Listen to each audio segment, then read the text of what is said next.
Mon ex m'a largué. Mais sa mère m'a casé avec sa petite sœur, et maintenant, elle fulmine. Que feriez-vous si votre petite amie vous asseyait, comme si elle dirigeait une réunion de conseil d'administration, pour vous dire que vous n'étiez pas à la hauteur? Que vous étiez trop confortable, trop mou, en gros, un canapé humain? La plupart des mecs s'effondreraient, supplieraient, ou essaieraient d'arranger les choses. Pas ce gars-là. Il est parti en gardant sa dignité intacte, il a pris la plante qu'elle n'avait jamais arrosée, et il s'est dit que c'était terminé. Sauf que ce n'était pas le cas. Sa propre mère l'a appelé, quelques jours plus tard. Pas pour s'excuser, ni pour prendre de ses nouvelles, mais pour le caser avec la petite sœur. Et cette petite sœur, elle, a vraiment apprécié tout ce que l'ex avait rejeté. Cette histoire prend son temps pour s'installer, mais la conclusion est incroyable. Entrons dans le vif du sujet, mon ex m'a largué, mais sa mère m'a mis en couple avec sa petite sœur, et maintenant, elle est folle de rage. Alors voilà, ma petite amie, Nadine, a rompu avec moi un mardi soir, à la table de sa cuisine. Aucun signe avant-coureur, aucune grosse dispute la semaine précédente. Aucun événement dramatique n'a déclenché cela. C'était juste un mardi ordinaire, où je pensais que nous allions manger des restes, et peut-être regarder un truc ensemble. Mais au lieu de ça, elle était assise en face de moi, son ordinateur portable ouvert. Un verre d'eau était parfaitement centré sur un sous-verre, et elle arborait cette expression, celle de quelqu'un sur le point d'annoncer une mauvaise nouvelle à un actionnaire. Un peu de contexte, Nadine et moi étions ensemble depuis 3 ans. Elle travaillait dans la finance d'entreprise, pour un grand cabinet en centre-ville. C'était le genre de femme qui utilisait un code couleur pour son agenda, et qui parlait d'objectifs trimestriels pendant le brunch. Moi, je suis analyste des opérations dans un cabinet de conseil. Un bon travail, des revenus stables, rien de tape à accent grave l'œil. Nous nous sommes rencontrés lors d'une soirée entre amis, le courant est bien passé, et nous avons emménagé ensemble au bout d'1 an environ. Je pensais que notre couple était solide. Nous avions nos routines, nos blagues à nous, et une plante sur le rebord de la fenêtre, que j'arrosais chaque matin. Des trucs de couple normaux, en somme. Le genre de choses qui semblent ennuyeuses de l'extérieur, jusqu'au jour où vous ne les avez plus. J'aurais dû m'en douter, rien qu'à l'atmosphère de la pièce quand je suis rentré ce soir-là. Pas de musique. Pas de télévision en fond sonore. Juste le silence et le plafonnier allumé, ce qui n'est jamais bon signe dans une relation. Elle a ajusté ses lunettes, croisé les mains sur la table, et pris une de ces lentes inspirations, celles que les gens prennent avant de dire une chose qu'ils ont répétée devant le miroir. Ensuite, elle a parlé. Elle a utilisé ce que je ne peux décrire que comme sa voix d'affaires, celle qu'elle prenait lors des conférences téléphoniques, quand elle devait annoncer à quelqu'un que son projet était retiré du budget. Elle a dit qu'elle avait évalué notre situation, et que nos objectifs n'étaient plus alignés. Notre situation. Pas notre relation, pas nous, non, notre situation. Comme si j'étais un rapport trimestriel, revenu avec des prévisions négatives. Je lui ai demandé si elle rompait avec moi, ou si elle me faisait une évaluation de mes performances. Elle m'a répondu de ne pas faire de drame. Elle a dit que nous étions des adultes. Ce qui est une chose assez folle à dire à quelqu'un qui est en train de voir sa vie entière être réorganisée, autour d'un verre d'eau, un soir de semaine, et sans aucun préavis. Puis, elle a tout déballé. Elle était concentrée sur sa carrière, son ambition, et son développement. Elle avait des échéances, un plan sur 5 ans, qui, apparemment, ne m'incluait plus. Quand elle en est arrivée à la partie sur ce que j'apportais à notre relation, elle a fait un vague petit geste de la main vers tout mon corps, vers mon existence entière, et s'est arrêtée sur le mot confort.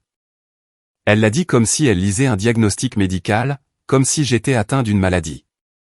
Elle a dit que j'étais confortable, douillet, comme un canapé. 3 ans ensemble, et mon entretien de départ me comparait à un meuble de salon. Je suis resté assis là, et je l'ai laissé terminer. Car que pouvais-je faire d'autre? Elle a dit que j'étais un mec bien, mais que ce n'était pas suffisant. Qu'elle avait besoin de quelqu'un qui la pousse davantage, quelqu'un qui soit à la hauteur de son dynamisme, et qui lui lance des défis. Elle a dit cela calmement, comme si elle expliquait une décision commerciale, qui prenait tout son sens sur le papier. J'ai eu envie de soulever quelques points. Par exemple, comment j'avais passé un samedi entier à assembler son armoire à la main, pendant qu'elle regardait de la télé-réalité en engloutissant un paquet de chips format familial, sans jamais me proposer son aide. Ou encore, comment ce type de son bureau l'appelait après minuit depuis des semaines. À chaque fois que j'abordais le sujet, elle tressaillait pendant une demi-seconde, puis affirmait que cela n'avait aucun rapport. Ce micro-tressaillement m'avait dit tout ce que j'avais besoin de savoir. Mais je n'avais jamais insisté, parce que je lui faisais confiance. C'était mon erreur. Cependant, je n'ai rien dit de tout ça. Parce que, quand quelqu'un a déjà décidé que vous n'êtes pas à la hauteur, argumenter ne fait que vous donner un air désespéré. Et peu importe ce que je suis par ailleurs, je ne suis pas désespéré. Je suis resté assis là, à regarder nos plantes communes sur le rebord de la fenêtre. Les tasses que nous avions choisies ensemble, dans un marché aux puces, il y a 2 ans. Le plaid sur le canapé, qu'elle volait tout le temps, sans que je m'en plaigne jamais. 3 ans. 3 ans à être présent, à être stable, à faire ces choses ennuyeuses qui, en réalité, maintiennent une relation à flot. Et voici le résumé, pas aligné, trop mou, pas assez. Elle a fermé son ordinateur, comme on clôture une réunion. Elle s'est levée. Elle m'a dit que je m'en sortirais bien, parce que j'étais gentil. Elle a ajouté que quelqu'un de plus doux m'apprécierait un jour. Comme si ça devait m'aider. Comme si le gentil était un lot de consolation, qu'elle me tendait en me poussant vers la sortie. J'ai attrapé ma veste, j'ai pris la petite plante que nous faisions pousser sur la fenêtre, car j'étais le seul à l'arroser. Elle n'y avait pas touché une seule fois en 3 ans. Je n'ai pas claqué la porte. Je n'ai pas élevé la voix. Je ne lui ai pas donné la satisfaction de me voir craquer. Je suis juste parti. Je suis rentré chez moi, en marchant dans un brouillard total. Les rues semblaient différentes. Plus longues. Bizarrement, je n'arrêtais pas de penser à 3 années de petits moments. À toutes ces fois où je la faisais rire, et où elle me regardait comme si j'étais la meilleure chose dans la pièce. À tous ces matins où je me réveillais avant elle, pour préparer le café exactement comme elle l'aimait. À toutes ces nuits où je lui massais les épaules, après de mauvaises journées de travail, sans jamais en tirer la moindre gloire. Rien de tout cela n'avait d'importance, désormais. Tout était classé dans la catégorie confort, ce qui, apparemment, était le niveau le plus bas sur son échelle de valeur. J'ai posé la plante sur la table de ma cuisine, et je me suis assis en face d'elle, comme si elle me devait une explication. J'ai vérifié mon téléphone. Aucun message d'excuse. Aucun « est-ce que ça va ? Juste une notification de mon application bancaire, m'informant que j'avais payé son abonnement de streaming, 2 jours plus tôt. Incroyable. Parfois, l'univers prend vraiment un malin plaisir à remuer le couteau dans la plaie. 3 jours ont passé, et j'étais une épave. Je mangeais à peine. Je dormais par à-coups, qui ne duraient jamais plus de quelques heures. Je n'arrêtais pas de repasser ses meilleures répliques dans ma tête, en boucle, pas aligné, trop confortable, pas assez. À chaque fois que je commençais à me dire que, peut-être, je pouvais me ressaisir, mon cerveau lançait un autre extrait. Et je me retrouvais immédiatement à cette table de cuisine, en train de me faire évaluer professionnellement pour être viré de ma propre relation. J'allais au travail, je faisais mon boulot, je rentrais chez moi, et je fixais la plante. C'était là toute ma routine. Je travaille comme analyste des opérations, dans un cabinet de conseil. Donc, je suis habitué à l'ordre et au système. J'aime quand les choses sont logiques. Mais il n'y a pas de tableau Excel pour assimiler le fait que la femme, avec qui vous avez passé 3 ans, vous considère comme l'équivalent d'un meuble. Il n'y a pas de processus de travail pour ça. Vous restez juste assis là, et vous encaissez. Le plus dur n'était pas la rupture en elle-même. C'était le silence, juste après. Rentrer dans un appartement qui, soudainement, semblait 2 fois plus grand. Ouvrir le réfrigérateur, et ne voir de la nourriture que pour une seule personne. Attraper mon téléphone pour lui envoyer un truc drôle que j'avais vu, puis me rappeler que je n'étais plus censé faire ça. Ces petits moments s'accumulaient plus vite que les grands. Puis, le 3e jour, mon téléphone a sonné. Numéro inconnu. J'ai failli laisser sonner dans le vide, parce que c'était probablement un spam, ou un recruteur pour un poste auquel je n'avais pas postulé. Mais j'ai décroché quand même, car honnêtement, qu'avais-je d'autre à faire ? C'était la mère de Nadine. Je dois vous donner quelques informations sur cette femme. Au cours de mes 3 années de relation avec Nadine, sa mère m'avait pratiquement adopté au sein de la famille. À chaque fois que je franchissais la porte d'entrée, elle me mettait de la nourriture dans les mains en moins de 60 secondes. Elle me grondait parce que je m'excusais trop souvent. Elle me disait de manger plus, au moins 2 fois par visite. Un jour, lors d'un dîner, elle m'a appelé son presque fils devant toute la famille. Je me suis étouffé avec ma nourriture si fort, que quelqu'un a dû me taper dans le dos. Elle ne m'a pas demandé comment j'allais. Elle m'a demandé si j'avais mangé. J'ai répondu que j'avais pris un café. Elle a rétorqué que le café n'était pas de la nourriture. Je pouvais entendre sa déception à travers le téléphone. Ensuite, elle m'a dit de venir dîner chez elle, ce soir à 18h. Sans discussion possible. J'ai essayé de lui expliquer que c'était probablement une mauvaise idée, de débarquer dans la maison familiale de la femme qui venait de me larguer. Que ce serait gênant. Que nous devrions peut-être, tous, simplement tourner la page. Elle ne m'a même pas laissé terminer. Elle a dit que je m'étais assis à sa table pendant 3 ans, et que ce n'était pas elle qui avait divorcé de moi. Elle m'a ordonné de ne pas discuter. Et elle a raccroché. J'ai regardé la plante. Je lui ai dit que je venais d'être convoqué par la femme la plus effrayante que j'ai jamais connue. La plante ne m'a offert aucun conseil. Une partie de moi voulait l'ignorer, et laisser toute cette famille s'effacer de ma vie, exactement comme Nadine le souhaitait de toute évidence. Mais cette femme m'avait nourri, m'avait grondé, et m'avait dit que j'étais trop maigre, chaque semaine, pendant 3 ans. On ne coupe pas les ponts avec quelqu'un comme ça. Surtout quand elle a votre numéro, et qu'elle n'a aucun problème à s'en servir. Je suis arrivé à 18h-5, parce que cette femme me faisait sincèrement plus peur que n'importe quel patron que j'avais pu avoir.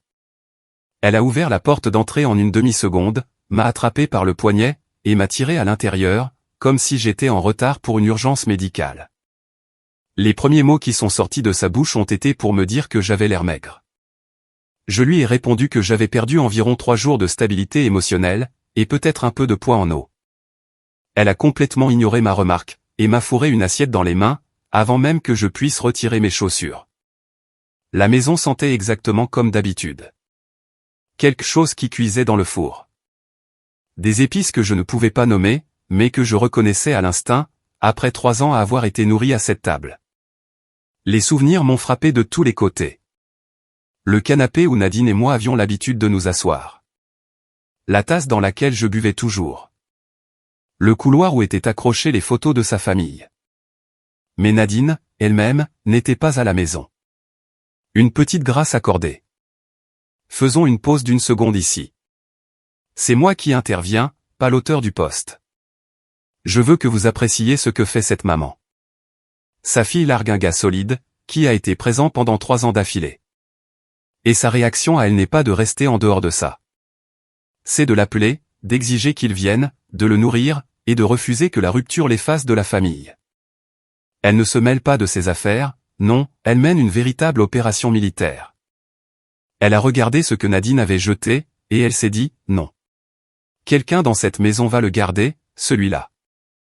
Je respecte totalement cette vision des choses. Maintenant, regardez ce qu'elle fait ensuite. Un dîner, et un invité. Sa mère s'est assise en face de moi pendant que je mangeais. Elle m'observait, comme si elle menait une sorte d'évaluation au niveau de mon âme. Chaque bouchée était notée. J'ai essayé de souligner le malaise de la situation. Elle a balayé ça de la main, comme si j'avais dit quelque chose hors de propos. Elle a dit que Nadine lui avait tout raconté. Elle a dit que sa fille m'avait largué comme une mauvaise action en bourse. Ensuite, elle a traité sa propre fille d'idiote. Pas d'une manière haineuse. Plutôt comme un professeur, qui a regardé un élève talentueux gâcher son potentiel pour la 100e fois, et qui a fini d'être poli à ce sujet. J'ai essayé de défendre Nadine. C'était instinctif. 3 ans passés avec quelqu'un, et vous continuez à le protéger, même lorsqu'il vous a blessé. J'ai dit qu'elle avait peut-être raison, et que je la freinais réellement. Sa mère a émis un son, comme si je venais d'insulter personnellement sa cuisine, ainsi que ses ancêtres, en une seule phrase. Elle a déclaré, au contraire, j'étais la seule chose qui gardait Nadine les pieds sur terre. Sans moi pour analyser les choses en coulisses, Nadine aurait fait un burn-out, ou aurait fait exploser sa propre carrière depuis bien longtemps. Elle a ajouté que Nadine était intelligente, mais trop maligne pour être sage. Que certaines personnes n'apprennent la valeur de la stabilité, que lorsqu'elles se tiennent au milieu des décombres de leur propre chaos. Cette phrase a résonné quelque part au fond de moi, et n'en est plus ressortie. Puis, elle s'est tue. Elle m'a regardé droit dans les yeux, avec cette expression chaleureuse mais calculée, comme si elle préparait quelque chose depuis le début de la soirée.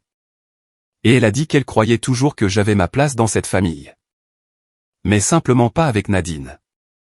Avant même que mon cerveau ne puisse commencer à traiter cette phrase, la porte d'entrée s'est ouverte. Des chaussures heurtant le sol dans le couloir. Une voix qui appelait, brillante et chaleureuse, complètement différente de l'énergie salle de conférence de Nadine. Et puis, Léna est entrée. La petite sœur de Nadine. Je ne l'avais pas vue depuis environ 3 ans. La dernière fois, c'était lors d'un barbecue en famille, juste après que Nadine et moi avions commencé à sortir ensemble. Elle était à l'université à l'époque, discrète, restant la plupart du temps en retrait. Maintenant, elle se tenait dans l'encadrement de la porte de la cuisine. Elle avait l'air confuse et amusée à parts égales, essayant de comprendre pourquoi l'ex de sa sœur mangeait les plats de sa mère, à la table de leur cuisine. Sa mère a souri, comme quelqu'un qui venait de jouer un coup avec 3 tours d'avance aux échecs. Elle a dit que je n'étais pas un invité. Elle a dit que je faisais presque partie de la famille. J'ai failli m'étouffer, pour la 2e fois, dans la maison de cette femme. Léna m'a serré la main. Poigne ferme, sourire facile.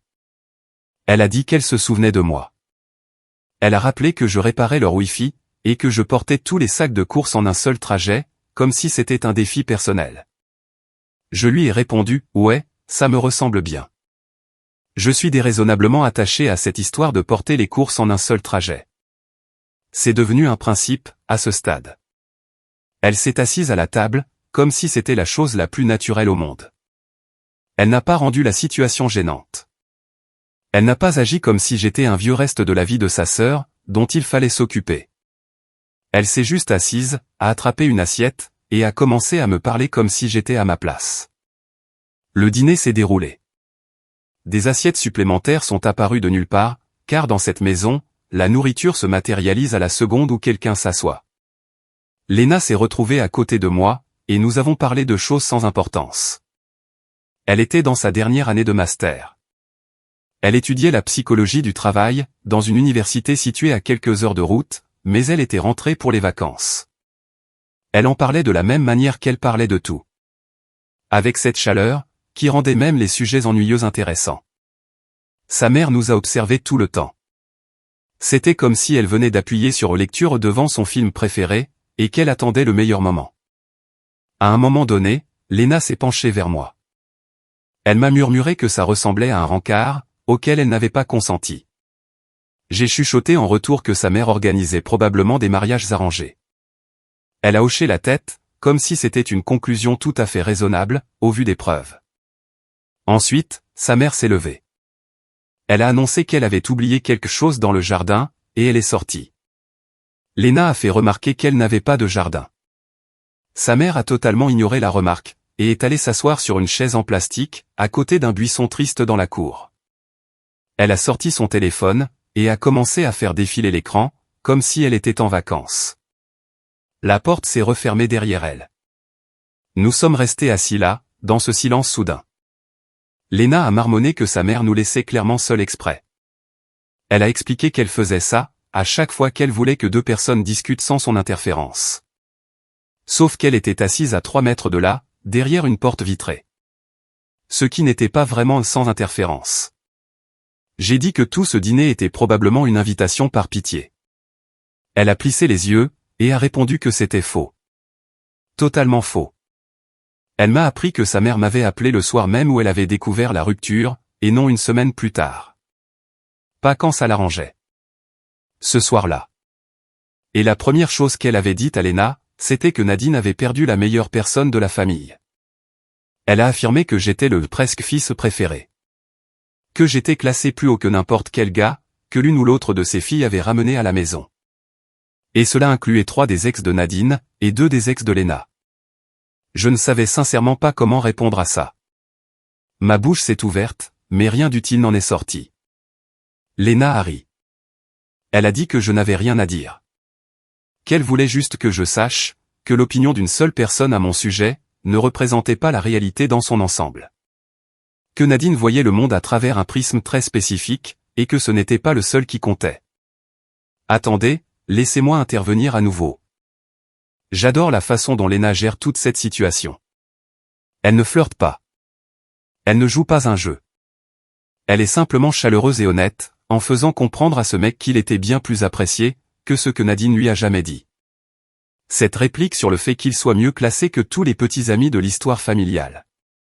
C'est l'approbation totale de la mère, transmise par des voix détournées. Et Lena lâche ça avec désinvolture, comme si c'était juste un fait. C'est là que les choses commencent à changer pour l'auteur, et il ne s'en rend même pas encore totalement compte.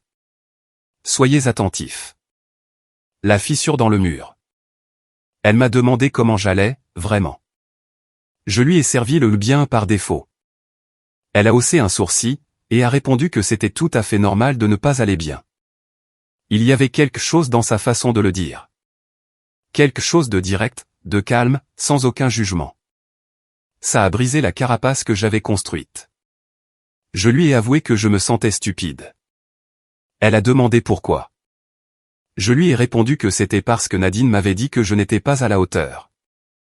Lena a émis un son, situé quelque part entre le rire et le grognement. Elle a dit que c'était la phrase de rupture de Nadine. Sa marque de fabrique. Qu'elle l'utilisait avec tout le monde. Elle a raconté que Nadine avait dit à son petit ami de l'université, qu'il était un goulot d'étranglement pour son évolution personnelle. Ces mots, très exactement. J'ai répondu que j'avais eu l'impression de me faire larguer via une mise à jour de statut LinkedIn. Elle a dit, ouais, c'était en gros toute l'identité de Nadine. Ensuite, elle est devenue un peu plus sérieuse, s'est penchée en avant, et a expliqué que Nadine ne comprenait pas le confort. Que la chaleur, la douceur et l'affection sincère donnaient à Nadine l'impression de perdre son avantage compétitif. Que Nadine voyait l'amour comme une friction, et le calme comme une faiblesse. Elle a ajouté que sa sœur avait toujours été comme ça. Même quand elles étaient enfants, Nadine traitait chaque relation comme une compétition. Les amitiés, l'école, les rencarts. Tout devait bouger, s'intensifier, représenter un défi. À la seconde où quelque chose devenait stable, Nadine devenait agitée. Elle se persuadait qu'elle se contentait de moins bien. Puis, Lena a fait une pause. Elle a affirmé qu'elle était tout l'opposé. Qu'elle accordait de la valeur au confort.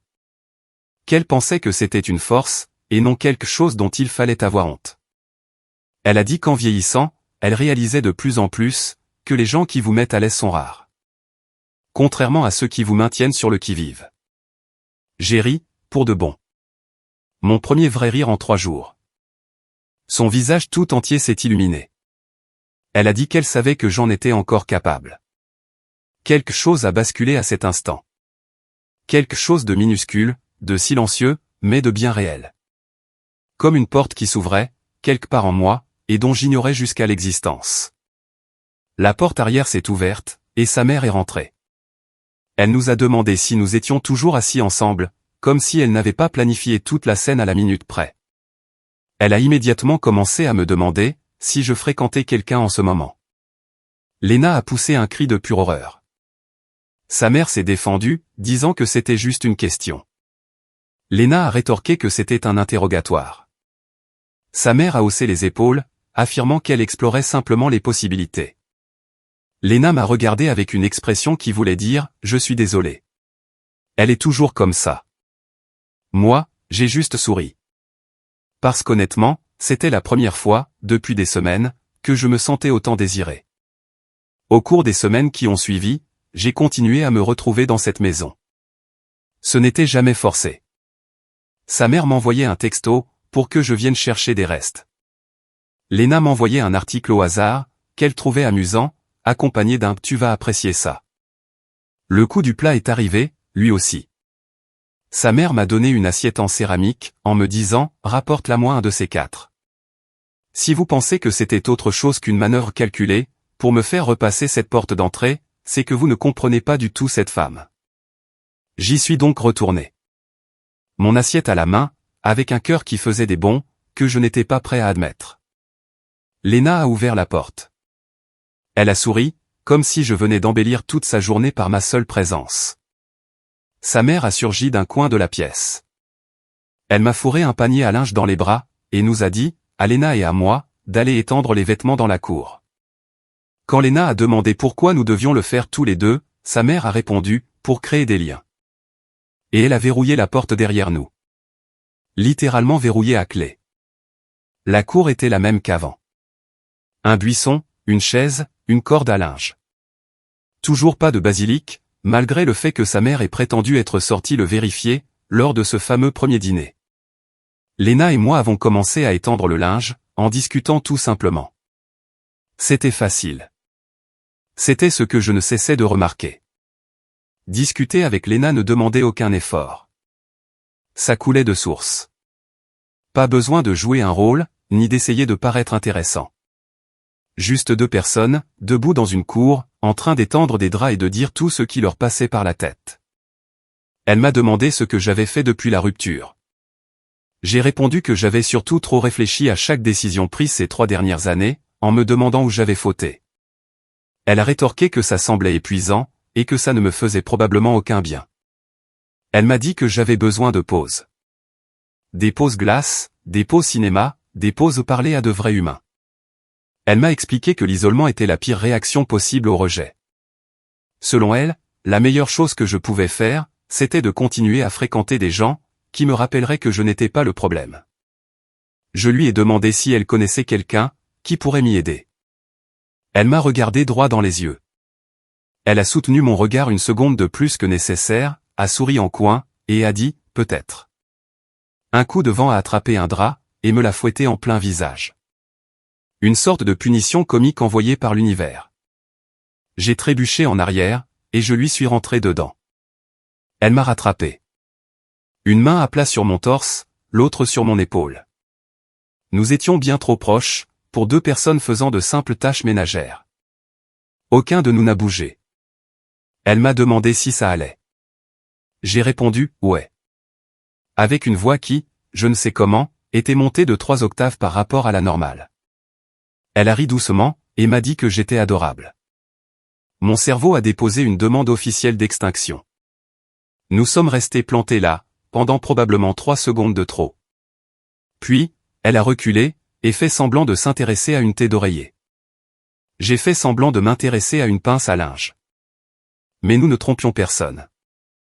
Nadine est passée à la maison une fois, pendant cette période. Elle est entrée dans la cuisine, alors que j'étais devant la cuisinière avec un tablier, à côté de Léna. Leur mère fredonnait en arrière-plan, comme si elle composait la bande originale de son propre film personnel. Nadine s'est arrêtée dans l'encadrement de la porte, et m'a dévisagé.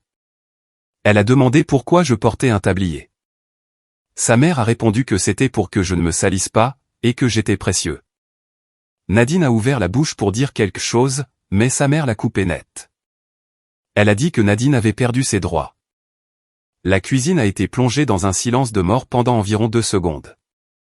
Puis, très nonchalamment, Léna s'est remise à remuer son plat. Ensuite, Léna s'est penchée devant moi pour attraper un pot d'épices, et nos hanches se sont frôlées. Rien de dramatique, juste un simple contact. Mais la tête de Nadine a pivoté vers nous, comme si elle avait entendu un coup de feu. Elle a regardé Léna essuyer une tache sur ma joue avec son pouce. Elle a observé notre façon de bouger, l'un autour de l'autre près du plan de travail, comme si c'était chorégraphié. Elle a dit que nous avions l'air très à l'aise ensemble. Et elle a prononcé le mot confortable, comme s'il s'agissait d'une accusation. Léna n'a pas hésité une seule seconde. Elle a rétorqué que le confort n'était pas une mauvaise chose. Que certaines personnes l'appréciaient, en fait. Un coup net, en plein dans le mille. Nadine a quitté la cuisine sans un mot de plus. Je suis resté là, à remuer ma soupe. Et j'essayais de faire comme si mon cœur ne battait pas à 150 battements par minute. Quelques jours plus tard, leur mère nous a inscrits à un cours de cuisine. Je ne sais toujours pas comment elle a pu inscrire 2 adultes, sans qu'ils en soient informés, ou qu'ils donnent leur accord. Elle nous a simplement envoyé l'heure et le lieu par texto. Et elle a ajouté, « Amusez-vous bien ». Comme si c'était déjà décidé. Ce qui, connaissant la dame, était bien le cas. Je suis arrivé sur place, et Léna était déjà là. Elle se tenait devant le bâtiment, l'air tout aussi amusée que gênée. Elle m'a révélé que sa mère lui avait même acheté un nouveau tablier pour l'occasion. Nous sommes entrés ensemble.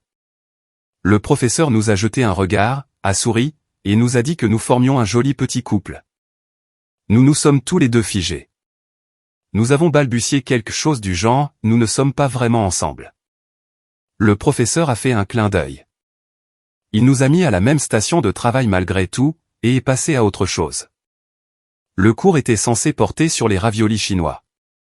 En réalité, ce fut une heure où Léna s'est retrouvée proche de moi, d'une manière qui rendait ma concentration sur la cuisine très difficile. Elle a corrigé ma prise de couteau en se plaçant derrière moi. Sa main posée sur la mienne, son épaule pressée contre mon bras. Elle s'est penchée devant moi pour attraper des ingrédients, et je pouvais sentir son souffle sur mon cou. Le professeur est passé par là. Il nous a observés pendant quelques secondes, puis a annoncé à la cantonade que nous avions une excellente alchimie. J'ai raté un ravioli à un tel point, qu'il ressemblait à de l'art moderne. Léna a ri si fort, qu'elle a dû poser son couteau. Nous avons préparé les raviolis les plus laids que ce cours ait jamais vus. Le professeur est resté poli à ce sujet. Léna, elle, ne l'a pas été. Elle en a tenu un en l'air, et a déclaré qu'il donnait l'impression d'avoir renoncé à la vie. J'ai répondu qu'il traversait une période difficile. Elle a répliqué qu'il nous ressemblait, il y a 2 semaines. Et puis nous avons ri tous les deux. Je me suis alors rendu compte que je n'avais pas pensé au discours de rupture de Nadine depuis des heures. C'est la première fois, depuis ce fameux soir dans la cuisine, que mon cerveau m'accordait un vrai répit. Et c'était grâce à Léna. Je n'avais pas eu besoin de me forcer. Elle avait simplement fait taire le bruit. Après le cours, nous sommes sortis prendre l'air du soir. La rue était calme. Elle s'est arrêtée sous un lampadaire, et s'est tournée vers moi. Elle arborait une expression que je ne lui connaissais pas. Sérieuse. Ouverte. Elle m'a dit qu'elle n'était pas venue uniquement à cause de sa mère. Qu'elle en avait eu envie. Sa hand a frôlé la mienne. Elle a dit qu'il se passait quelque chose entre nous. Et que, peut-être, la prochaine fois, nous devrions en parler sérieusement, au lieu de tourner autour du pot. J'ai dit oui. Environ 4 fois plus vite que n'importe quelle personne normale l'aurait fait. Elle a ri, elle a rougi, et elle a répondu « D'accord, à la prochaine fois ». Ok, stop. C'est encore moi. Pouvons-nous parler du contraste ici? Nadine l'a fait asseoir sous la lumière fluorescente de la cuisine, et lui a dit qu'il était un canapé. Léna, elle, se tient avec lui sous un lampadaire. Après un cours de cuisine auquel ils ne se sont même pas inscrits, elle lui avoue ressentir quelque chose de réel. Le même gars. La même personnalité. L'une des femmes y a vu une limite. L'autre y voit exactement ce qu'elle cherchait depuis toujours. Il n'a absolument rien changé à ce qu'il est. Il a juste fini à côté de quelqu'un qui avait une meilleure vision des choses. Maintenant, voici la partie que vous attendiez tous. Le toit terrasse. Le lendemain, elle m'a envoyé une adresse par texto. C'était ce fameux toit terrasse, dont elle m'avait parlé des semaines plus tôt. Un jardin caché, au sommet d'un des bâtiments de son quartier. Des guirlandes lumineuses tendues entre des poteaux. Des chaises dépareillées, qui n'allaient pas ensemble, mais qui faisaient l'affaire. Une petite fontaine cascadant dans un coin. Des herbes aromatiques poussant dans des pots en terre cuite, le long de la rambarde. On aurait dit le jardin secret de quelqu'un. Elle m'a dit que c'était son endroit préféré dans toute la ville. Qu'elle venait ici quand elle avait besoin de faire le tri dans ses pensées. Elle y était déjà assise quand je suis arrivé. Le vent jouait dans ses cheveux. Ses mains reposaient sur ses genoux. Ses yeux étaient chaleureux, mais concentrés. Comme si elle avait répété quelque chose, et n'était pas sûre de bien le dire.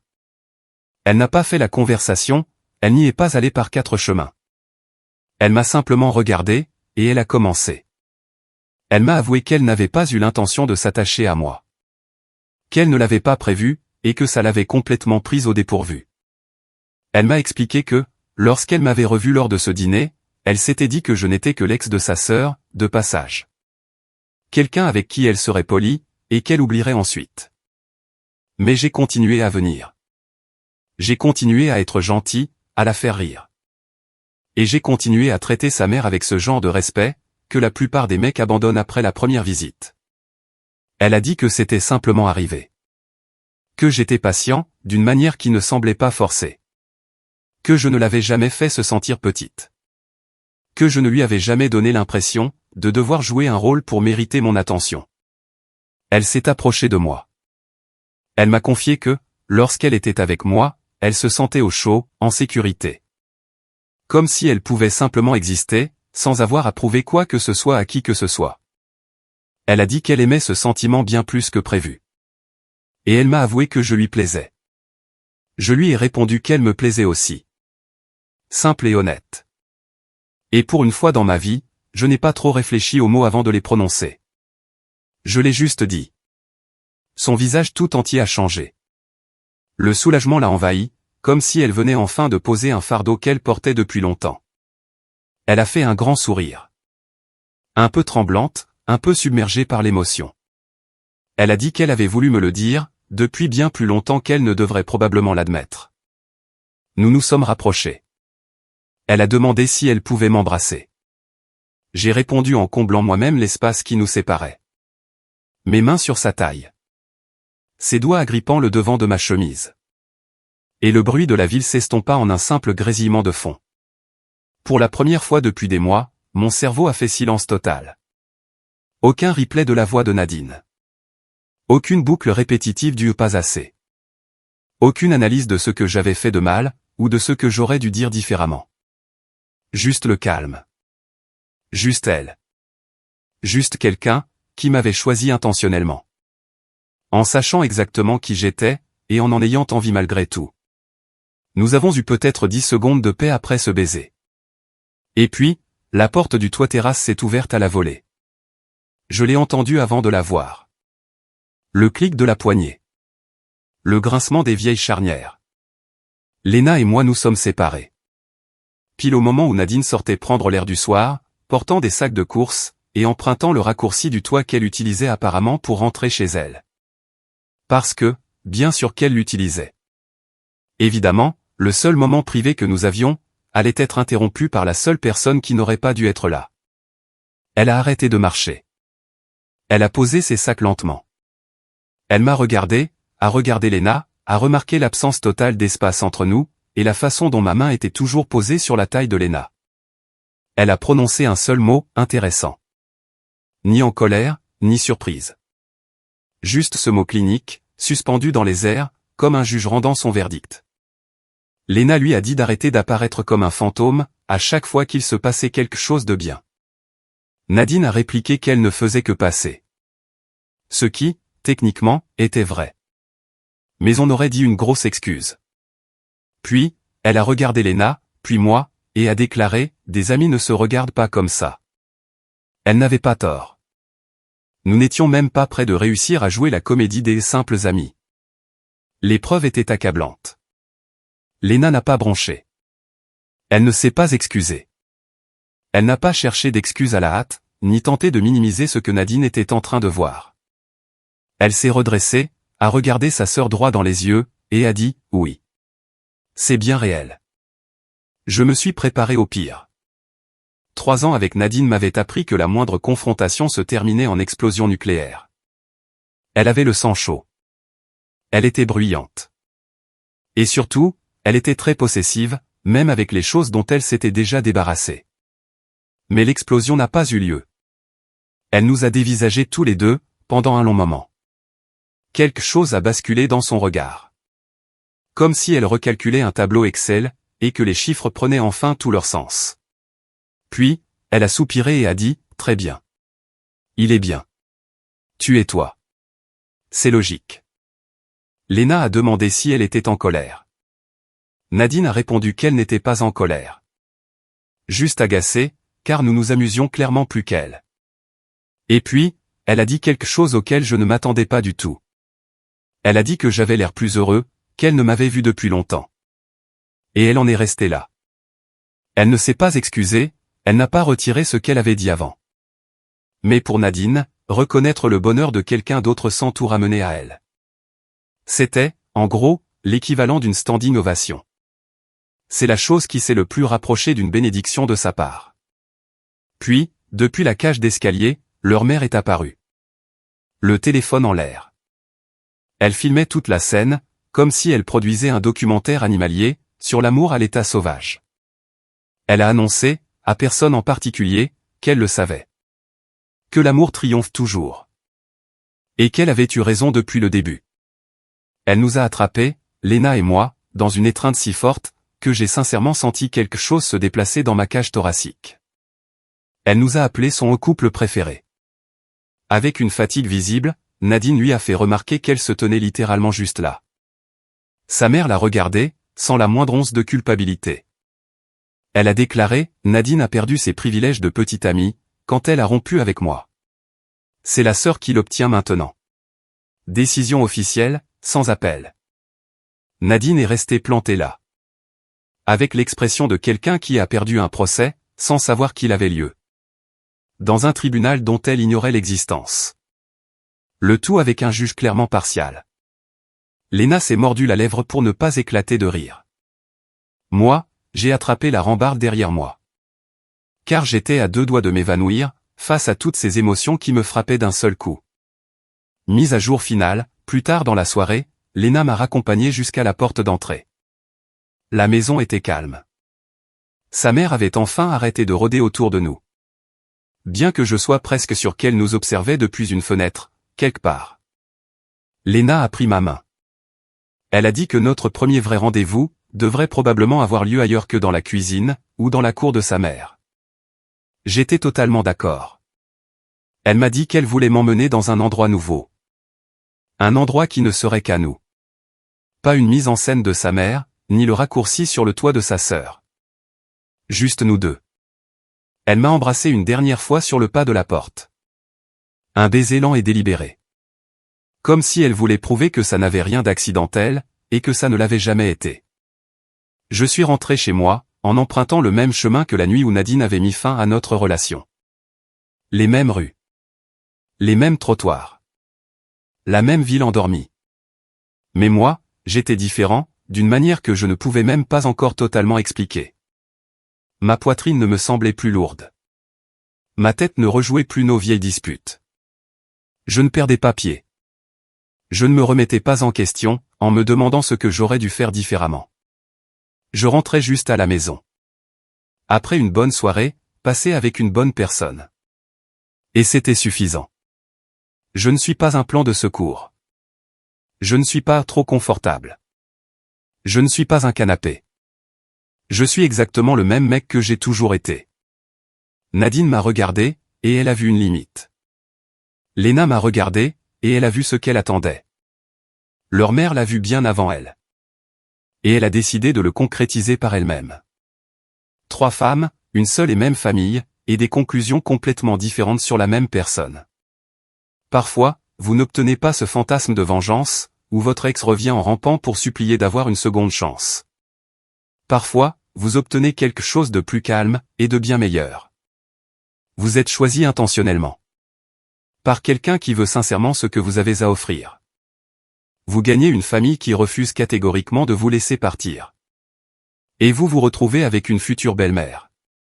Une femme qui travaillait en coulisses pour votre bonheur, avant même que vous ne réalisiez que c'était possible. Alors oui, je me suis fait larguer parce que j'étais trop confortable. Et la femme qui, elle, apprécie vraiment le confort m'a trouvé de toute façon. La vie est drôle parfois. Sortiriez-vous avec le frère ou la sœur de votre ex, si toute la famille était d'accord? Ou bien est-ce une ligne que vous ne franchiriez jamais, quelle que soit la force de votre connexion? Dites-le moi dans les commentaires. Je suis sincèrement curieux de savoir ce que les gens en pensent. Attendez. Avant de terminer, permettez-moi d'ajouter une dernière chose. Je sais que certains d'entre vous pensent que c'est un vrai bazar, sortir avec la sœur, la mère qui orchestre tout, les dynamiques familiales qui se chevauchent. Sur le papier, c'est vrai, c'est compliqué. Mais pensez à ce qui s'est réellement passé. Il n'a pas couru après Nadine, il n'a pas supplié. Il n'a pas essayé de la reconquérir, ou de la rendre jalouse. Il a accepté la situation avec dignité. Il est resté lui-même, et quelqu'un de meilleur l'a remarqué. Parfois, la meilleure chose à faire, quand quelqu'un vous dit que vous n'êtes pas à la hauteur, c'est de simplement exister. Exister auprès de personnes qui, elles, savent déjà que vous l'êtes. C'est là toute la leçon de cette histoire.